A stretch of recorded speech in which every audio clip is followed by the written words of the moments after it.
Hey, it's Melissa. Welcome to my $100,000 stock experiment, year 3, week 13, ending July 10th, 2020. I'm sharing with you as I'm trying to learn to become a better trader. I'm not making recommendations on any stocks. Watch me learn. Hopefully you can learn from my mistakes and celebrate my successes. According to the IBD at investors.com, the market is in a confirmed uptrend. This is the S&P 500 chart for 1 year, and I've drawn some solid lines on it that indicate areas where I think there's support and resistance. All week long, this index has been flirting with my white solid line at 31.37 that I drew on March 6, 2020.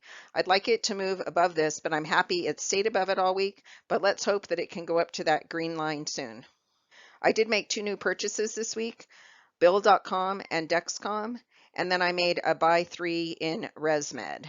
Every time I purchase a stock, I set a stop limit order as a floor. Initially, it's at 8%. Bill.com I purchased on Monday. The purchase date has a little square orange box, and the purchase price is at that green line. The solid yellow line is my 8% floor. I didn't raise the floor on this stock. I left it at the 8%, and this is my only loser, down 0.3%. Every week I review my charts and see if I can raise my floor. Dexcom's another stock that I purchased this week, again on Monday. I did raise my floor up to that blue diagonal line, which is the 31-day exponential moving average. The exponential moving average gives more weight to recent price than the price at the beginning of the time period. I do have a nice gain in Dexcom. I've held it for the 5 days and it's up 3.5%. Friday was a down day, and it's also called an inside day because the price swing on Friday, that little red line, the price action line with that black dot, that is shorter and inside the trading range of the day before. NVIDIA, this stock is also moving up nicely, and I did move my floor up to that 31-day exponential moving average. I have 2 buys in this. One I've held for just about 5 weeks, and it's up a little over 16%, and one I've held just about 3 weeks, and it's up 9.5%. I like to add on to positions as stocks prove themselves. I added on to ResMed this week, stock symbol RMD. It's pretty much flat for the week. I raised my floor to the 31-day exponential moving average. Last week I had exactly a 10% gain, but I didn't raise my floor above my purchase price, which is one of my rules. Don't let a double-digit gain turn into a loss. But I just felt I was moving it up too quickly, and I kept it slightly below. Now my sell or my floor is at that dash yellow line, and it is above my B1 purchase price, so I wouldn't take a loss in that if I sold it. I have 3 buys. One I've held for 3.5 weeks and I'm up 9.8%. One I've held just under 3 weeks and I'm up 6%. And one I held for 3 days and I'm up 0.5%. Don't let a double-digit gain turn into a loss. CrowdStrike, stock symbol CRWD. I did move my floor up to 1% above my purchase price. I just have 1 buy in this. I've held for 3.5 weeks and it's up 16%. Teladoc is moving up nicely, and the volume has been low for the past week. I did raise my floor on this to the light blue diagonal line, the 30-day simple moving average indicated by that dash yellow line, and it is above my purchase price. I've held this stock for 3.5 weeks and I'm up 18%. Taiwan Semiconductor, stock symbol TSM. This stock has moved up nicely this week. It's had lots of volume, and it had 2 inside days. At number 1, the green line is Monday, and then you can see the short little red line next to it is Tuesday, and that falls within the range of Monday's trading, so it's called an inside day. And then the same thing on number 2, except that red bar is a little longer, but still an inside day. Earnings are coming up for TSM on Thursday, July 16th. I've held this stock for just under 4 weeks and I'm up about 14%. Ping Identity, stock symbol PING. We got some huge volume action on Thursday and Friday down at number 1. And I did raise my floor up to the 31-day exponential moving average, which is my most common floor. I've held this stock for 6 weeks and it's up 17.4%. I like my stocks to be moving up a minimum of 1% a week, so this one is doing great. Blackline Inc. Stock symbol BL. This stock really didn't make any progress this week. I did raise my floor up to that 31-day exponential moving average. I have 3 buys in this. My B1 I've held for 6.5 weeks and I'm up 25%. My B2 I've held for a day less and I'm up 18%.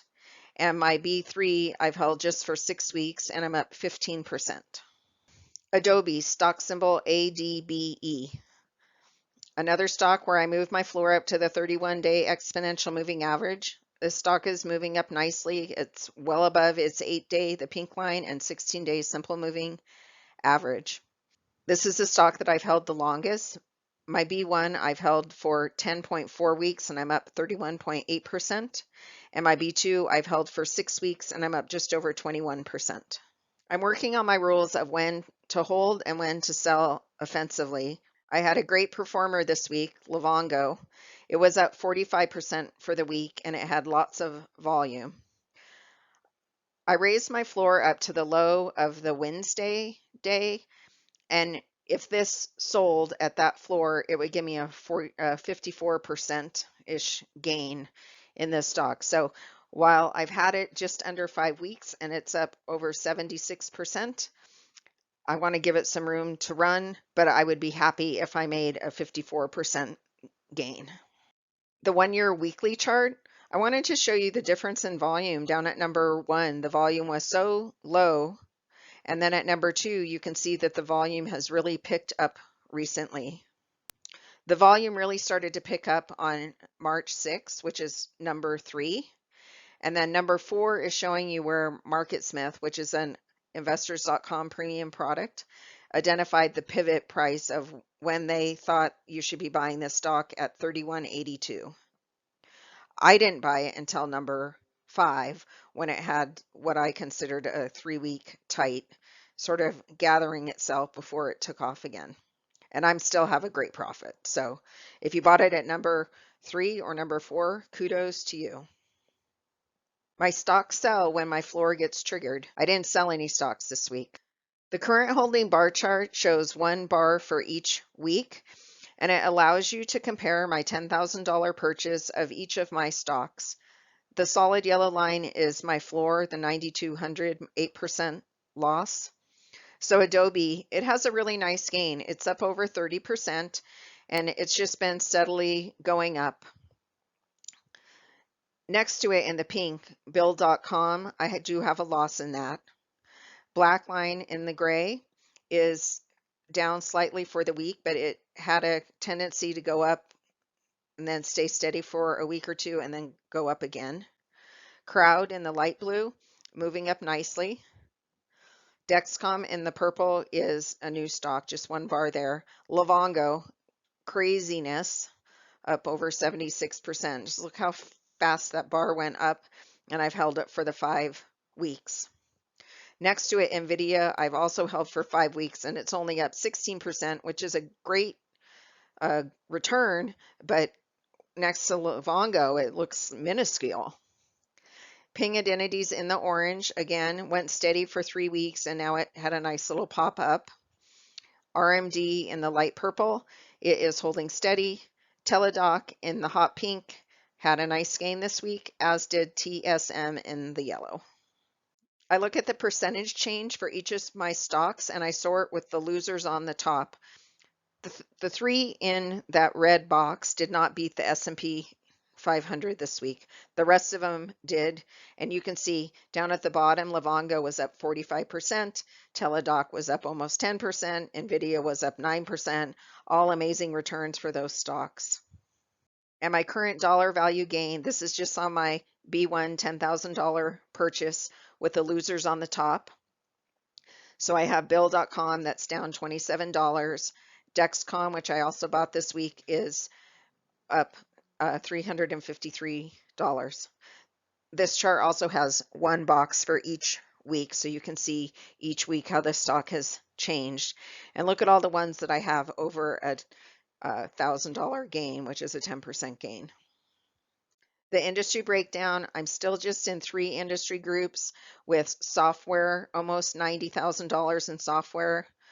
Medical in the red, I have $49,000, and chips in the, oh no, teal color, I have 29,000.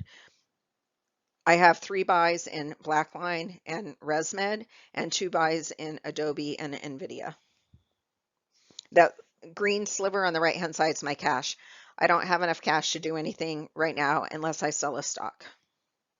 After 2 years and 13 weeks, my $100,000 has grown to an amazing $169,944 versus the S&P 500 is up to $119,905. I'm super happy with my performance. I wanted to get to $200,000 my first year, and I'm on year 3, week 13. So I see it in sight. I know I didn't get there the first year or the second year, but I'm pretty confident by the end of this year, I will be up to that point. This week, my existing holdings accounted to $11,000 in profit, and my new purchase is $345. Here's another way to look at the numbers. On the right-hand side is the Melissa method, and the left-hand side is the S&P 500. Down at the very bottom, the week ending July 10th, the S&P 500 was up 1.8% for the week versus 7.3% for the Melissa method. And in the yellow, the S&P 500 is up 14.2% for my year 3, which started mid-April. And the Melissa method is up 17.4%. So I'm in the lead again, and I'm like the direction I'm moving right now. Thanks for watching. Keep an eye out for my next episode, or better yet, subscribe to my channel, The Melissa Method. Don't forget to hit the bell if you want an alert when I post a new episode.